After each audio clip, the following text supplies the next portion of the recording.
All right. Happy Friday, everyone, and welcome to another Learning Tech Talks, where we are exploring the landscape of learning technology while cutting through the fluff.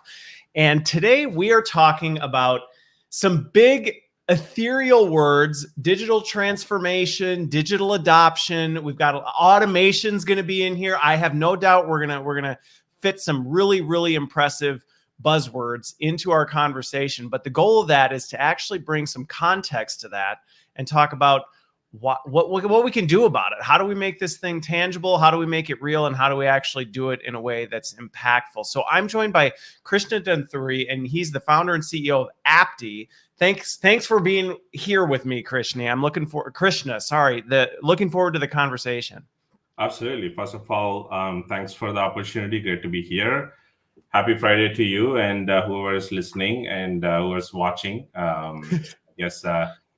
For many people, probably a tough and tiring week. So, always good to, do this on Friday. Well, you know what? This is so high energy that it doesn't matter how tough and tiring of a week you've had. This is your boost of adrenaline for the weekend. So that's exactly what this will be. So as we get into it, I always like to get to know the guests more. Now, we've had time to chat a bit, but folks watching and listening may be like, okay, Krishna, I'm not sure who this is. So let's start. I'm going to start with a slow pitch. I gave you one of the questions ahead of time, but the other one's a surprise, but you're going to be like, well, this isn't that hard. So for those of you watching as well, I encourage you to play along and comment in your answers. But for you, Krishna, where are you in the world today? Where are you at? I'm actually in Frisco, just outside of Dallas, in my home office. Okay. Sometimes, my kids will come and kick me out and say that I got to watch, what they got to watch here. Though they have their own TVs in their rooms, they're like, this is the best. Okay. I'm like, no. But yeah, I'm in Dallas Metro. Okay. All right. Because we were talking before, you were in India earlier this year. And okay, so Texas is kind of the home base. Yeah. And I can see why they might want to crash your office, because I saw your wallpaper and it looks like you have an Alienware. So they may want to just hijack your computer for gaming purposes as well. Yeah. I mean, they control all that. Yes. All right. Well, so I'm in Waukesha, Wisconsin, where I always am. But question 2, I'm actually really curious, because you said this was something from childhood, but also it still plays its way out in current state. So, Krishna, for you, what was your favorite childhood toy? So in childhood, you could call this as toy, but once you grow up, it's probably no longer a toy. But okay, the one that I have always been fascinated and I probably can't live without is my cricket bat. I'm a huge cricket player. Now my son into cricket, and for those of you probably don't know, cricket and the grand scheme of things is probably non-existent in the US, but for some weird reason, cricket is big in Dallas area. Really? Okay. There's leagues, and there's. I was actually reading a couple of years ago, now it's probably grown. Over 680 cricket teams, so registered cricket teams, are in Dallas Metro. And that just blew me up. I'm like, wow. So do you play then? Are you are you part of a league now and continue playing? I do, but I mean, I don't get, unfortunately, as much time as I used to before. Okay. But now, I'm a chauffeur for my son, so I have no choice but to go and sit there while he's playing, but he's doing pretty good. So that always makes me feel happy. But yeah, I mean, growing up, all the kids, they used to have all kinds of toys and all, but I always remember, whatever is the big memory I have from 5-6 years old, the only thing that I always used to cry or fight for or whatever is always a cricket bat. And always a cricket bat. That's a cricket bat. And okay, see, and that's why I like these stories, because I'm like, okay, I was trying to guess, what is it from your child that would have carried through to adulthood? I love that, and also pretty cool that the Dallas area has that big of a cricket following. Yeah. Well, mine is not nearly as cool or athletic as yours. I was big, and I actually couldn't decide between the two. So I get to cheat. I'm the host. I can do whatever I want. So for me, I couldn't decide between my Teenage Mutant Ninja Turtles or my G.I. Joes. That as a kid, I was hooked on those things. I loved them.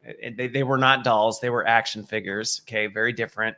But I had the whole set. I didn't have a ton of toys as a kid, but those two things, I don't know what I would have done without them. So, and I actually still have them.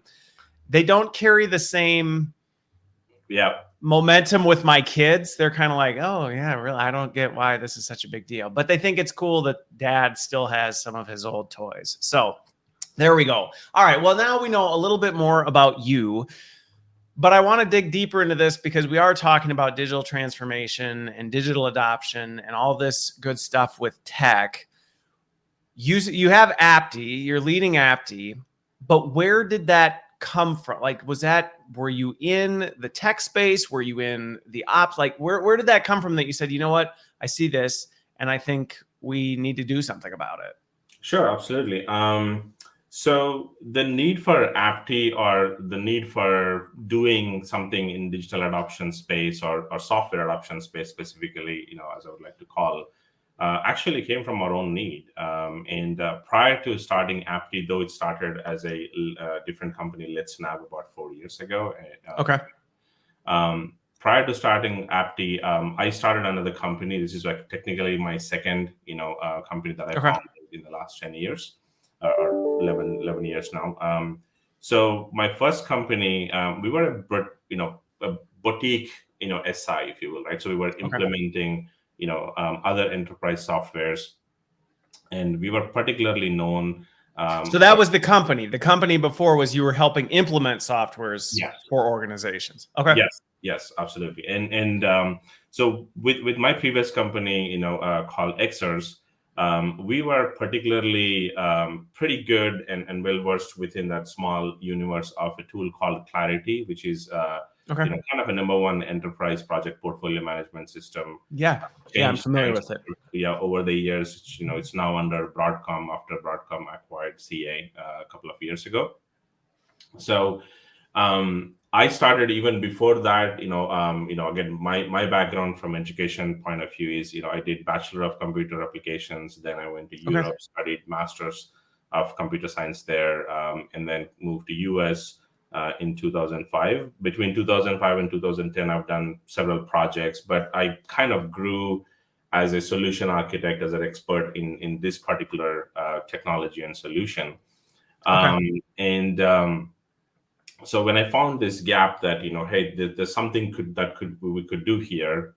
So I started my first company, and within the first couple of years, it grew to be a significant size with over 100 people, and we were doing at any given month like 80, 100 projects, right? So again, and is that the implementation side? It had grown, and you were doing all these implementations. Exactly. So that's the implementation side, and how that's connected to Apty's origin or the birth of this thing is while we were doing all these big or small, medium, large implementations, if you will, and we did over almost 400 in like 7 or 7.5 years that I was leading that company. If there was one thing common, Chris, across all of these, I mean, we did implementations for large banks and manufacturing companies and airlines, and, IT companies, and you name it, right? And the common theme was, at some point, someone would come back and say, some stakeholder, yeah, we did this implementation, we bought this wonderful software, but we're not really seeing the value of it. Right? Yep. And that's a pretty loaded question, right? So because by this time, the company would have already spent, the organization would have already spent, a lot of money on it. Dollars to, I've been part of projects where they've spent, upwards of $5, $6, $8 million, even $10 million. Yeah. Oh yeah. Plus all the resources that went into it. And I mean, you're not even talking license fees, implementation. I mean, it's expensive. Exactly. And so we used to hear that, and then, but we were kind of in the middleman, right? We don't own the software, and we don't own a customer. Which is why it's a loaded question, because you just helped implement this, but it's not really your software, but they're kind of sharing some of the missed expectations they have. Exactly. So back then, again, when I say back then, it sounds like 50 years ago, but I'm talking about like 40 years ago. And nobody was using the word like adoption. No. Even I wasn't using the word adoption per se. I Mm-mm. mean, the only meaning of adoption is adopting kids or Yep. pets, if you will, right? But as we started hearing this more and more from like multiple customers in again like I said, different industry verticals, industry categories, but it was the same thing, like yeah, we did this implementation, blah blah blah, but we're not really seeing the value of it. We still get the reports, that we can't really take Yep. a decision on, or whatever. And then I was, again, I was part of this discussion, if you will, as a service provider, as a service integrator. And so the software vendor obviously is like, yeah, we got to re-implement it, or we got to sell you more features, or more, new latest version, or whatever. Which is a real popular conversation to have after they've just spent millions of dollars implementing it and aren't feeling great about it. And they're like, you know what you need to spend more money on this. Yes. Yes, and as I would like to call, people don't realize this until you actually put all these dots together and connect them. It's a vicious cycle. It is. Sometimes it comes very quickly. It's a short cycle. It's a short short turnaround. For some large organizations, it may take 3, 4, 5, even like 6 years. But it's actually a vicious cycle that's pretty difficult to come out of, right? So you have this big software vendor selling you the software, big SI coming in and doing the implementation, and then you got to build all these pieces of support and training and all that. And every time this question came, hey, we're not really seeing the value from it. The answer almost 8 out of 10 times was either, okay, we got to train them more, or we got to push some more new features. And the focus was always on teaching, on training, on how to use the software. But because we were the ones who were actually implementing it, configuring it, putting the logic on the screen and taking it to the users, for me, really, it was kind of a head scratching moment. It's like, I don't think it's really that problem. I don't think it's really, people not necessarily knowing how to use the software is the problem. I mean, there's definitely some truth to it. Like, there's an element of truth. I would agree with that. That's right. They're not wrong necessarily, but it's incomplete, I guess, is the way I would put it. It's not wrong, but it's incomplete.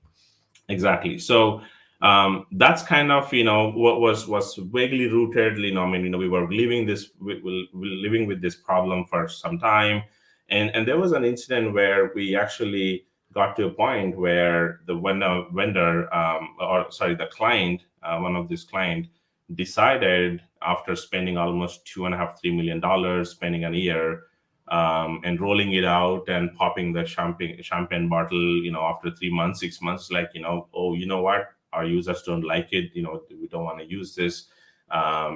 This big project management system I'm talking about, and they wanted to actually, just cancel it and move on. Dump the whole thing. Right. Yeah. And here we are, a small boutique SI, and we were sitting on a $500,000 services contract that was still to be delivered. I'm like, oh shit, pardon my Don't worry, it's PG-13 on the show. It's fine. It's fine. There's no kids watching. So I was like, oh my gosh, we were gonna lose a good $500,000 revenue here. We got when we started really digging through, the issue, as we say here, as you start peeling the layers of the onion, the issue was really, it wasn't necessarily the software. It's how people were supposed to be using it and how they were actually using it, which later, by the way, kind of almost became our tagline, right? Okay. I remember, very clearly sitting in this conference room, the sponsor VP from the client was there, and the representatives, sales and customer success and all, everybody from the software vendor was there. We were there. I was in the room, and the sponsor from this client side kept on saying that, oh, you guys sold, a software that was supposed to be extremely easy to use. And they kept on using this word, like, it was supposed to be like TurboTax, and that's what you said, And I'm like, yeah, I mean, the reason why TurboTax is popular is you don't have to be an IT or tech savvy, and it just tells you if you do something wrong. Or It walks you through step by step. Exactly. And that really got into my Clicked. head, and I took some time from this VP, offline. It's like, can you tell me, like, what is the problem? Why you're going to the extreme lengths of, cutting the software contract? Right. Completely killing it. Because that's a pretty extreme move after you've invested. Yes, absolutely. A ton of money. So then, after she calmed down a little bit, what she was saying is that, they have stakeholders, but there's one big stakeholder, it's engineering group of about 4,000. There's always the one. 4,000 users, and they were like, prior to implementing this software, they were doing like online PDFs, and also they could go exactly to the field or whatever, and they knew what they were doing. And here now, because you wanted to have a centralized system, you put everything in this complex system. Okay.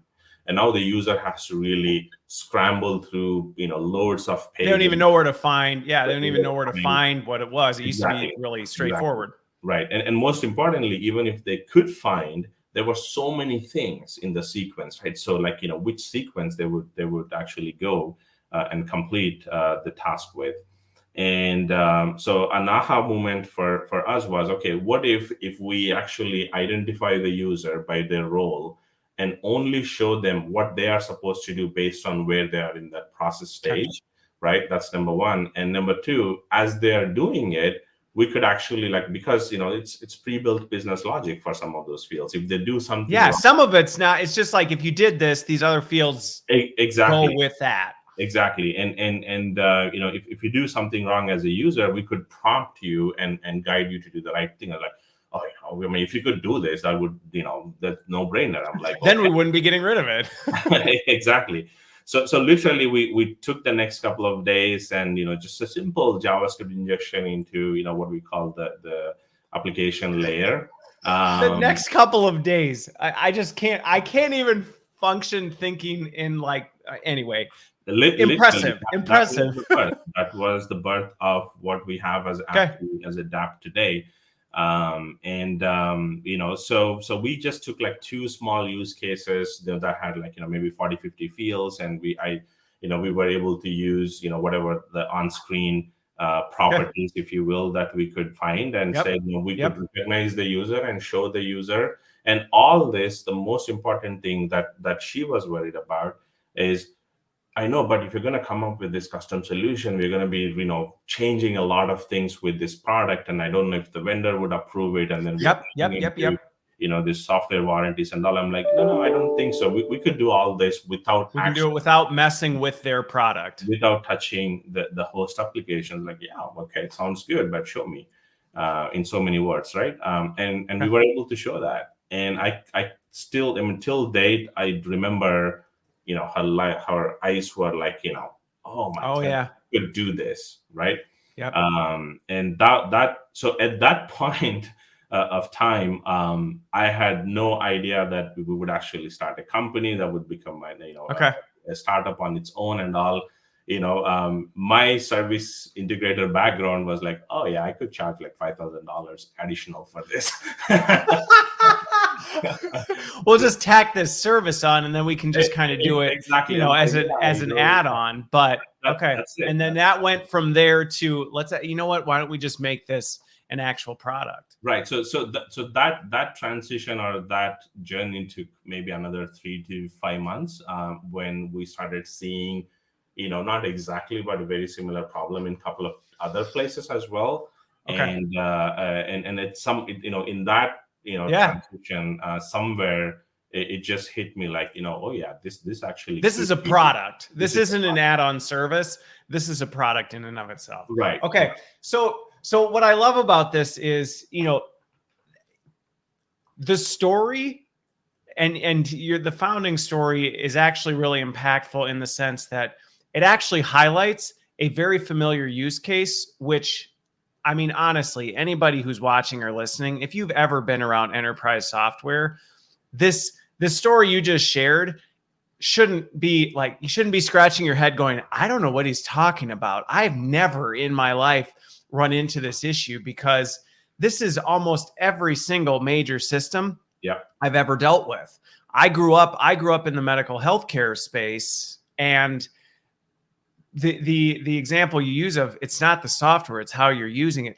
Now, my caveat to that is, are there times where there are not great softwares? Yes. In my career, I have had to kill platforms because I've gone, this is just not it. But I would say that's the exception, not the norm. I can't count how many times where people have complained, well, this doesn't do this and I don't like this, or it's not. And you go, well, yeah, you're not even using it right. Or, something is completely off. And to your point, a lot of the knee-jerk reaction is, well, let's just train everybody. Let's push out another module. Let's host some webinars and tell everybody, do it this way. And then they're just going to go, wow, I get it now. And it's fixed. And that again, not wrong. It doesn't fix it. But it's incomplete. It just kicks the can down the road. And, for me, just teaching users or training is kind of giving them a candy, right? So it'll have its high energy movements for a little bit period of time. Yep. People come out of it and they're like, oh my gosh, thanks so much, that was so helpful. And they might go back for a little bit and maybe remember some of it, and then it dips off. It's off, right? It wanes off, and that's why this continuous basically, not necessarily enforcement, but continuous engagement with the users. This continuous and so just to continue, what happened afterwards, right? So when we came out, and when I first thought that, okay, this could be actually a solution, and I did look in the market, and I found a couple of players who are doing the on-screen guidance and all that stuff. And until then, I wasn't actually thinking about doing necessarily kind of the on-screen guidance way that there is a link for it and all that. But our goal was, let's understand what the user actually does on the screen. So by role, by segment and all that. So if we could help influence the user to do the task in the right way, to perform whatever the business process in the right way. But when I saw that these couple of other products were like heavily pushing on-screen guidance, I'm like, maybe this is a easy entry into the market, right? So to get the solution, to launch the solution. So that's how the journey began. We even called ourselves Let's Nav, help with navigation and all that stuff. But to be honest, though we started as kind of, again, on-screen help navigation tool, which we do, it's table stakes for us and all that.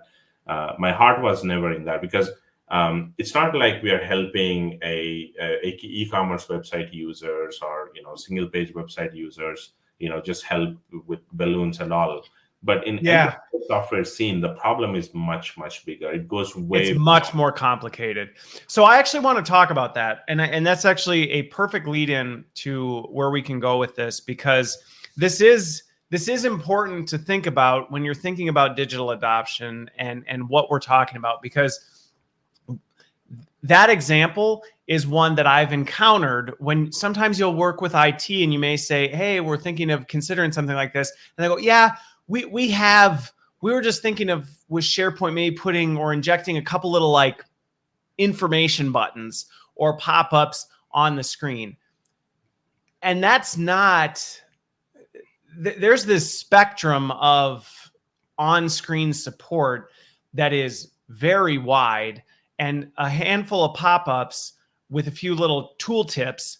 I mean, it's definitely better than I pushed out a webinar once 6 months ago and I expect everybody to remember. So I would say on a maturity stage, it's an improvement, but the complexity of enterprise software and the different users and use cases and what people are doing in there and why 10 people might go to the same place for 10 different reasons, that is not something that a tooltip's going to fix. So let's talk a little bit about that, because again, I think sometimes when people think digital adoption, they just think of, the on-screen guidance. Exactly. Like it just walks you through and tells you a tooltip or a help tool for what you're seeing. Yes, like you said, that's table stakes. If it's not doing that, you're kind of missing out. But there's more than that. So I want to dig into that. Sure. Yeah. And every time I see or hear or read something that says, "Oh, digital adoption platform is, helping users on screen with step-by-step balloons," I kind of cringe, to be honest. Right? I'm like, you're missing out on the whole thing. I Yes. mean, you're basically, giving a definition of on-screen guidance or on-screen user training in a fancy way and calling yourself as a digital adoption platform. But that's not what it is. No. Helping users on screen is a crucial part of digital adoption, but especially, enterprise software in the enterprise software scene. People don't realize, this, Chris, that, after a while, they'll all reach a point where, at that stage, for these enterprises, people not knowing how to navigate through the software, that's not the number one problem. Most of the No, it's people in not. large organizations, they do know how to, find their way around They'll Salesforce. figure out the UX. They'll over time they'll figure that out.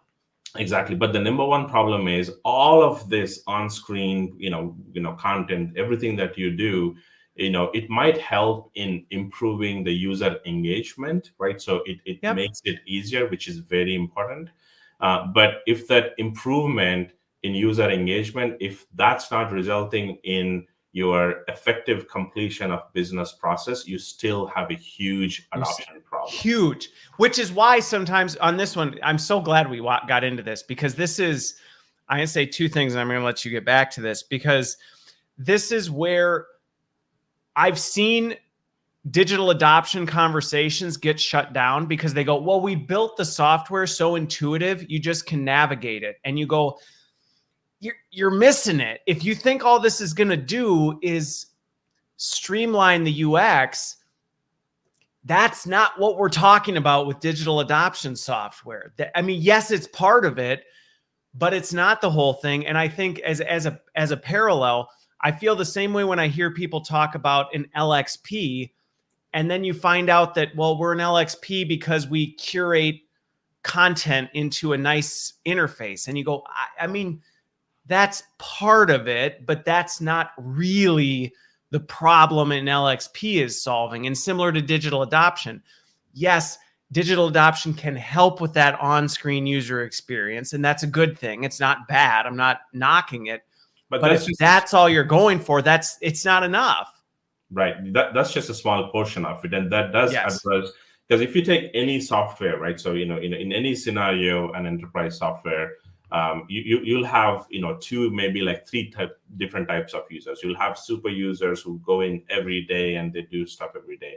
And they know how to do it all. They pick it up quick and they figure it out. Exactly. So then you'll have this frequent users and infrequent users, right? So infrequent users, maybe they come once in a quarter. Yes, they do need navigation help. They forgot where the button was. They don't even remember where to look because they haven't been in the system for 4 months and they don't remember where to go. Exactly. But your vast majority of your user base would be this frequent users who do come in, if not daily, weekly, couple of times and all. And these are the ones that are supposed to complete, this opportunity, updation in Salesforce, or close the purchase order, in your Oracle. Or salespeople in Salesforce is a great example of your frequent user. They're supposed to go there all the time, but they're not a super user that really knows the system, but they have to go into it all the time to do things.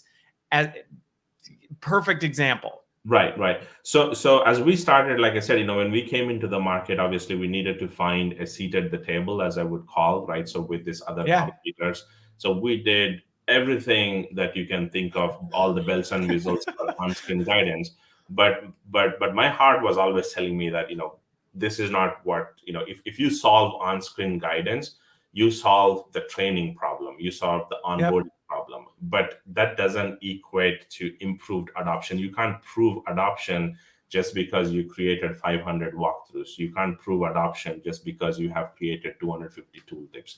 What's important is, what are the process adoption gaps, right? So you can't fix something if you don't measure it, right? So if you don't measure it, then you don't understand where exactly, like, a few examples that we use internally all the time is like, if you have a large organization, team spread out multiple departments, the business process spreads across multiple departments, even multiple regions, multiple languages, whatever, right? So in that case, the fact that you just pushed all of this content to them, and they'll let them figure out on how to navigate through on screen, and then you think that you pat your own back and say, okay, now we are achieving digital adoption. You're just fooling yourself, right? So the real problem could be that the reason why Germany or Netherlands, they take 3 additional weeks extra to push a purchase order through the process versus somebody who does in UK or over in the US, could be because they have additional things as part of the process, and when they're doing additional things, they're missing out regional nuance, exactly this, right. So that's where, when we started building, again, like I said, we did all the table stakes. We'll continue to improve them and all that. But the focus is really on helping with process adoption and application navigation help. Combine that, and it's not about building more and more content. It's actually building less content. You should not be building 500 walkthroughs to help users, because you're assuming automatically that pardon me saying this, but you're assuming that 90% of your user base is dumb and they don't even know how to navigate to your application, which is not the case in enterprise scene, right?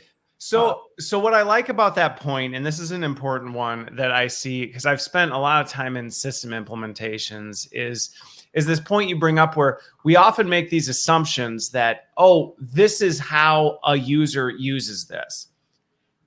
And it's a very generic kind of peanut butter spread approach to, well, salespeople use Salesforce like this. Like you said, I mean, that may vary by region, by division, by product.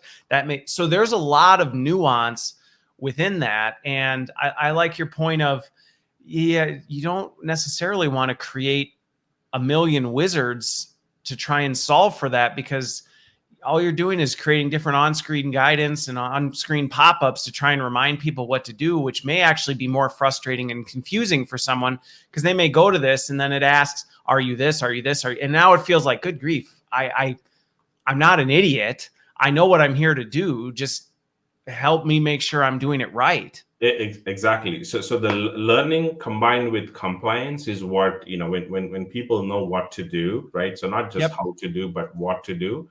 And do it right, the first time. That's what guarantees you the productivity, right? So again, how do you measure adoption? You measure adoption, by looking at how efficiently things are moving through the system, how efficiently people are able to complete.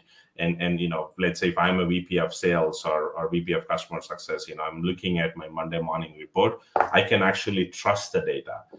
But most of the people, don't realize that when they go to their Salesforce or whatever the system that they have, they look at the report, and if they have to pull up their phone and text and ask additional questions, hey, is this, what happening on this? Right? Is this accurate? Trust it.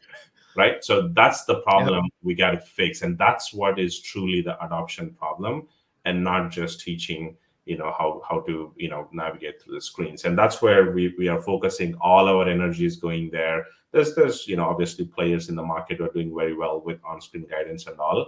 But our 100% focus is on helping with enterprise software adoption for medium size, large size, and, big giant corporations. And again, I think the proof is in the pudding, right? So, for our journey, more than 50% of our customers today are, Fortune 500, Fortune 1000, large organizations that use this complex software.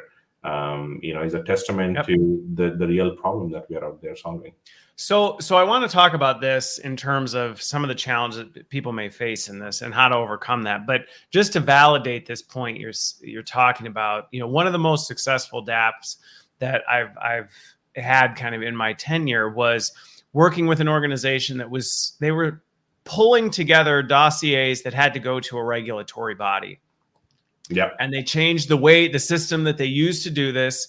And to your point, the people who did it, they knew what they were supposed to do. It's not like they had no idea what information was needed for these. They'd been doing it their entire careers. But now they were using a different interface to do it. And so was there an element of system guidance? Okay, this is not a system I'm familiar with, but they picked up on that pretty quick. So for that initial change management component, it was very helpful to say, hey, we're transitioning from here to here, and here's how it works.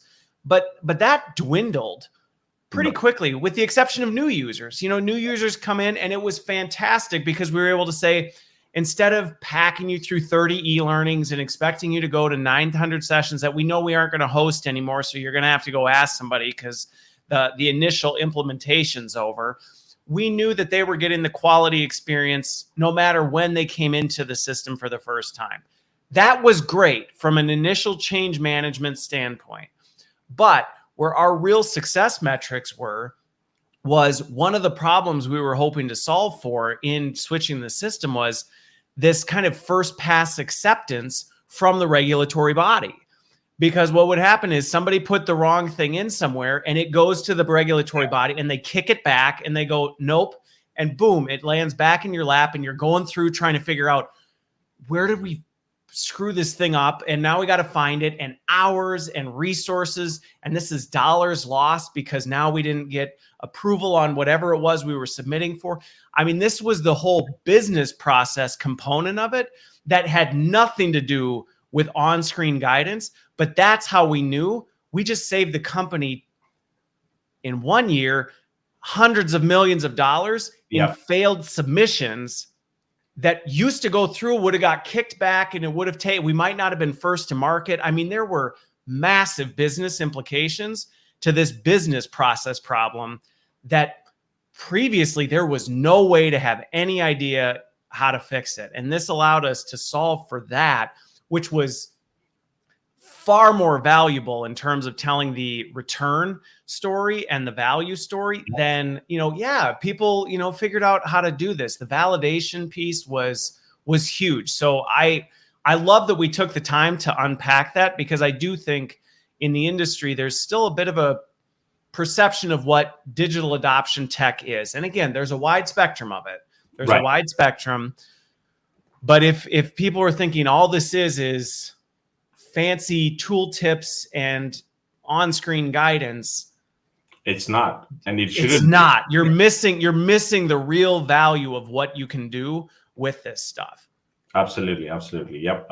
Again, we are seeing that trend obviously slowly moving, and as you rightly pointed out, right? So there are needs for on-screen guidance where it's required. Sure. Like you have, let's say, a flower bouquet website, and you just had too many menus, and the user comes once in a year on a Valentine's Day and forgot how to navigate. That's fine. But if you change the scene to an enterprise scenario where you have your enterprise sales rep, or you have your project manager, or you have your finance manager, or you have your inventory manager who lives in this enterprise systems, whether it's homegrown, which is a huge market, people often don't understand how big that is, or you have this large enterprise applications that spread across multiple departments. The problem is really the process compliance combined with the learning of the tool, how to do it, right? And if you were to think about, Chris, right, so the process compliance part of it, if the companies or the organizations were to customize their applications to do it, we're talking about creating a million versions of oracles, because there are a million customers using a million different ways. And not to mention the fact that every time, now that everything's a SaaS, sometimes it's not even possible. Sometimes it's not even possible. Yeah. But even if it was, now every time there's a new process or a new update that hits, it blows the whole thing back. I mean, it is an absolute nightmare. Exactly.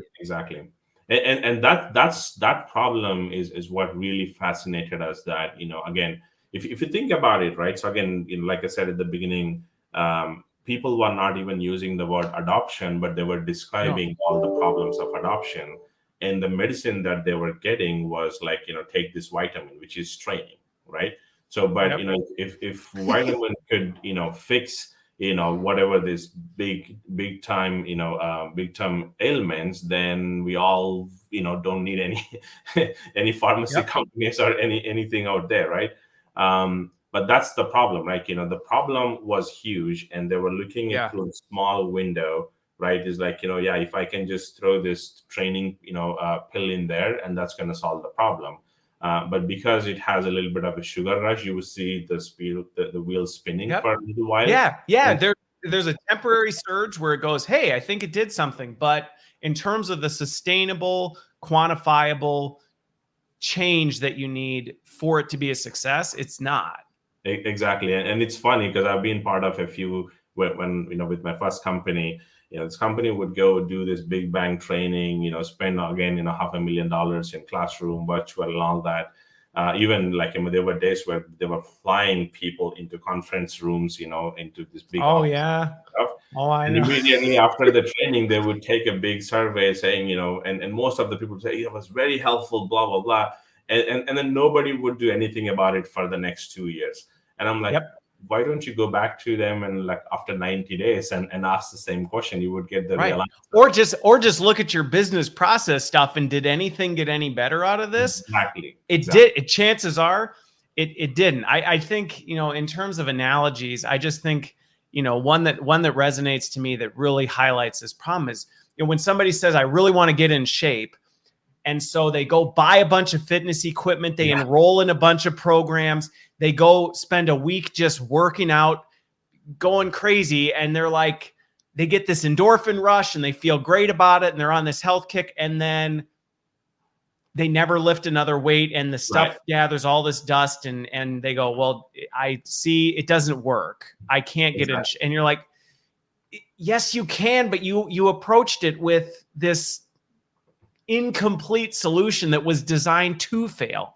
Right. So I feel like you're talking about me about the fitness equipment, because I do the same thing. My fitness equipment definitely collecting the dust, at least from the past 2 years. So I want to talk about this. I want to talk about this because one of the challenges with this, and so I'm curious, especially with as many organizations as you work with, to get your perspective on this.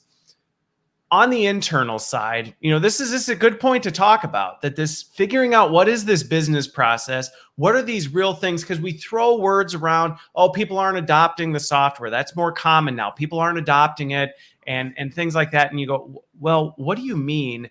And you start unpeeling the onion, which is I'm glad you brought that up, because I started watching the Shrek series with my kids last night. So very appropriate. But the point with this is that, as you get into this, there have been more than one occasion where you start peeling this onion back and you start saying, what is the process? Like, help me understand what this should look like. And sometimes that can be met with, not real clear answers that you can even action off of. How do you help organizations work through that? Because that can be a real challenge when it comes to whether you're talking digital adoption or even just trying to figure out how do we do business process improvement. Sometimes that hurdle of, do you know what the process should be or how you really want this to go? How do you help folks with that? Absolutely. So, there are a couple of different ways, again, without getting into the mechanics of the tool, the solution. Like I said, because we were living this problem by ourselves, we were seeing how customers were struggling with it. And the point that you brought, sometimes the same process is 15 different things in the same company. So one of the things that, we at Apty do very efficiently, and we are continuously improving as part of our enterprise, software focus is, if we can help the process owners, the application owners, these are not necessarily technical people. I'm not talking about IT department and like a BPO. There's usually somebody who's the business process owner who owns what the process should be. Exactly. So we have created ways and tools, and we are continuing to improve them. As part of our solution. within minutes. We're not talking about like days or weeks of development, or within this minutes. isn't like a 6-month consulting thing. Exactly. So you will be able to go and create kind of these activity process paths, right? So first of all, if you take an application like Salesforce and an Oracle, like there are different ways. You can go to the same screen, you can go to the same let's say a process in multiple different ways. There are multiple different ways the user can get there, right? And there's always a preferred way that you want the users to do. That's one thing. But when they're actually doing the process, depending on their role, their department, their region, their wherever they are, whatever they're doing, there's multiple different flavors of it. So we have created these ways to easily track and monitor, and also in kind of an anonymized way, right? So because of the data security.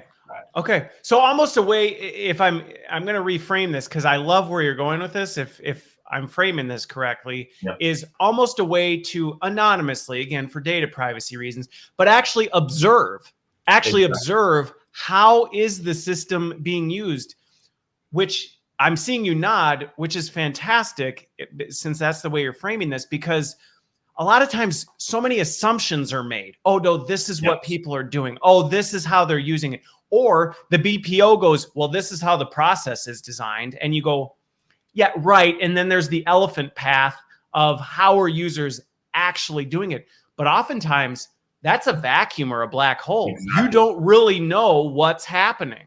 Exactly. And it's funny you say that, because I've been part of certain situations where a small group of people in a conference room would assume and take a decision on behalf of 30,000 users. And how they're, because they had some sticky notes on a whiteboard. It's like, see, this is what the process is now. Exactly. And again, no offense to them. I mean, they're limited. They're doing the best they can. Exactly. So they're limited with what they have in their hands at their disposal. But they have really no clue of exactly where the problem is. It's your assumption. And sometimes you will have stakeholders who have the loudest voice, then they'll say it's not working for us. I'm like, okay, man, just to make them happy, give them more features, or give them more training, or make their screens whatever you can, or just take the work from them and do it manually by yourself, right? So I've seen all kinds of things, but again, that's counterproductive, right? So what's the point of implementing an enterprise grade software to streamline, to centralize, and to again, to make it easy to productivity, but you don't. So this piece, and I know I may be like hounding on this one more than maybe some people might be like, why are you making such a big deal? But this to me is one of the cruxes of where you start to differentiate and say, not all dApps are the same, or when we say digital adoption, we're not necessarily saying the same thing, because this is some of that under the hood stuff that doesn't necessarily catch your eye on the storefront lot, because you go, well, this is actually the core of where some of the problems is. Because one of the examples you just brought up, I've got a couple of them that immediately come to mind, where you've got a stakeholder that either has a very personal attachment to what the process is or whatever, and they're that loud voice in the room that says, no, this is what we have to do. And when you're in the ether with no data really saying what's going on, it kind of turns into just an argument over whose opinion is the strongest or who makes the best case versus here's the data.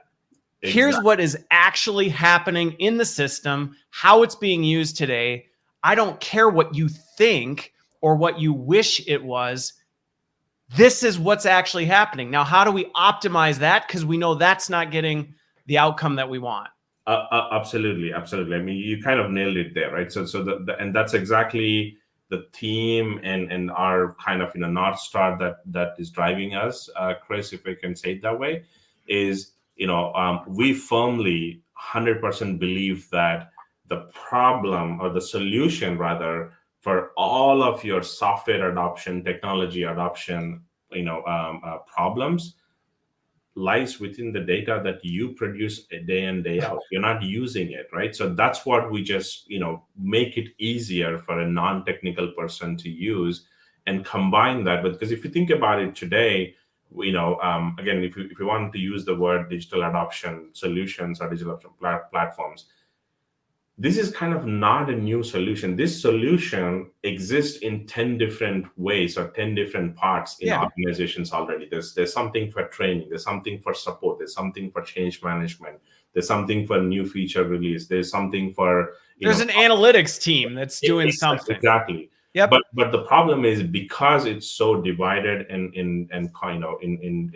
again presented in 10 different ways, there's no one actually able to get any value out of it. They're trying to solve the problem of software adoption, and especially in enterprise software scene, in silos. And that's the reason why, and because there's no other way that they know, right? So they know that, okay, when I have an enterprise software that I'm rolling out, that I'm responsible for, I got to rely on L&D to frequently training, but poor L&D is always backlogged with 6 months worth of work, and poor support is always backlogged with, because they are not the process customer service tickets. And you are left with going back to either your SI or the software vendor. I was once a SI, so no offense to them, right? They're always out there to see, okay, how can I make more money out of this, right? So there's nothing wrong in it, right? So they're like, let's propose. It's their business. Let's propose a reimplementation. So for us, really, what brought all this together is that if I look at, in an enterprise software scenario, there's not one solution that a CIO can rely upon and say that, okay, this is exactly how my software investment is being used, adopted, and I'm getting the value because it's solved. I implemented, for example, this ITSM, and it's been a year, and we have reduced our customer support issues by 50%, 60%. There's nothing that they can do other than the usage reports that the software vendor, unless they really want to try and go out and pull all this together. But the thing, so what's interesting about this, okay, where this conversation is going, and I'm going to try and predict where some people's heads might be going with this, because we're talking about the fact that this is happening, but it's very fragmented and kind of scattered throughout the org, not consistent type of a thing. And so I have no doubt someone somewhere is going to hear that and go, so a digital adoption platform then it's coming for my job. Okay. And I've been in these conversations. Oh, it's coming for my job. And I'm interested in your take, but to me, I've said, actually, no, it's not. If anything, it's going to help inform the role you play in a meaningful way. So instead of running on a treadmill and getting nowhere because someone's going, we're not getting what we want out of the system, but I don't have a clue why or what to do about it. So I don't know. Everybody go do a thing and let's hope something happens. The system's actually creating a meaningful way to say, here's what is actually going on. Learning and development. Here's where there's an opportunity. Change management and comms. Here's an opportunity. IT. It's actually informing it in a meaningful way, not taking it from folks. I think it's a reality that sometimes people face when they think of these systems that come in and capture all this data and automate some of these things is, oh, great. Yeah, it's going to take away what I do, and it won't. Absolutely. I mean, that's an important point to address for sure, because every time there's a new, technology, solution or innovation, whatever that's coming up, right? So there's always some perception and often probably a misconception, in some people that, man, if we do this, I don't have work anymore. Right. But if you do it right, again, within the context of digital adoption that we're talking about today, if you do it right, first of all, it not only helps to do their job better, right? But most importantly, for all of this siloed solution that I was talking about, by bringing this visibility, by streamlining what they're doing and all, our aim, and again, if it's rightly used, is to turn the reactiveness to proactiveness. I'll give you a quick example. For L&D, most of the time, unfortunately, it's backlogged work and it's also a reactive work, right? So we got to prepare this training and all that stuff. And by the time the training comes out, the process is already too late. Too late, right? So and people start, I'm like, the screen already changed, the process already changed, Right. We already did a UX fix for what the thing you just came up with the training for. Exactly. So you're always up in this catching up mode. And again, we at Apty, that we are on this mission to, again, your digital adoption as it stands today, unfortunately, is more reactive. But yes, if you do it right, digital adoption should be proactive. Don't help the user after user forgot how to do stuff, after they made the mistake. What is that you can do? Because you have been observing this user, you know this process, you know your system well, and it's been 6 months that you have been doing this already. What is that we can do to actually prevent the user from even making the mistake? Or let's stop them from making the mistake before they even make it, and that's where you want to get to. And you still play a critical role in that. That's the thing. It's not taking that away. It actually elevates the value and the role that you play. Exactly. You're just playing it differently. So exactly. So on that, I mean, again, how you do that is not necessarily just throw a bunch of on-screen guidance and all. It's all part of it. You got to have, I mean, first of all, if you don't, analyze, and there's again a big misconception about usage tracking tools. There's probably a million that, even Google offers one for free that can just track, the click stream, right? Every type, every keystroke that the user does. There's no use for that. You don't need that. You don't need to know that 10,000 people are logging into Oracle every single day, and somehow you take that, as a sign for, people are using, the software well. No, that's their job. People, when they come, opening their work tools and keeping them open is their job. So you don't measure that engagement as a sign of, improved adoption. But you got to be able to analyze. You got to be able to analyze that, whether my process productivity improved, whether my process, efficiency improved or not. If not, how many different ways that you can start? I mean, and part of it is on-screen guidance, part of it is the tooltipping and all that, part of it is really on-screen validations and stuff, and part of it is really aligning these two together and continue to help the user to do the best thing. And that's what, in my opinion, digital adoption platforms and solutions should be, and not just confine themselves to. Yes. And you know what? I told you we were going to run through the time because I feel like I'm just getting into it, but I'm really glad where we hit today, because this is a really important conversation to have on this. And there's a lot of value in this for folks who may be considering something like this, who to date may have been trying to focus on selling the value through on-screen guidance, or, getting people to understand how to, and not that that's a bad thing. Like we said, it's an important component, but there's a lot more meat and a lot more capability built into this that can tell that value story, that can actually help influence the people who really may have the decision-making power on, hey, I'm not saying we stop doing what we're doing. I'm saying let's do it more intelligently and more proactively. That's not threatening to anyone. I think that anybody would say, yes, we'd love to get to that point. And I think that can really help folks who may be struggling to say, I kind of get it, but I just feel like, and I've had this, IT just doesn't really have an appetite because they can do on-screen tooltips. Okay, well, then stop only selling the on-screen side of it, because that's not really the problem they're dealing with, and you can speak to it. It's just that's just part of it. So with that, again, we could end up going on for a couple more hours if we needed to, but I'm gonna wrap us on that, because I think that's a really good place for people to walk away and go, hopefully this changed what you think about when you think digital adoption, technology. Like when you think of that, hopefully you're now thinking much deeper and much wider about what that means and how you can use it. So I am so glad that you were able to join me today, Krishna. This was a really, really fun and meaningful conversation. Hopefully everybody who watched got something out of this. And again, this to me is one of the most underutilized pieces of technology in the people problem stack right now as it comes to things. We keep rolling out new systems. We keep rolling out changing systems, trying to fix this. And I don't think we have to the way we are if we do this right. So thanks for joining me. And I hope you have a wonderful weekend.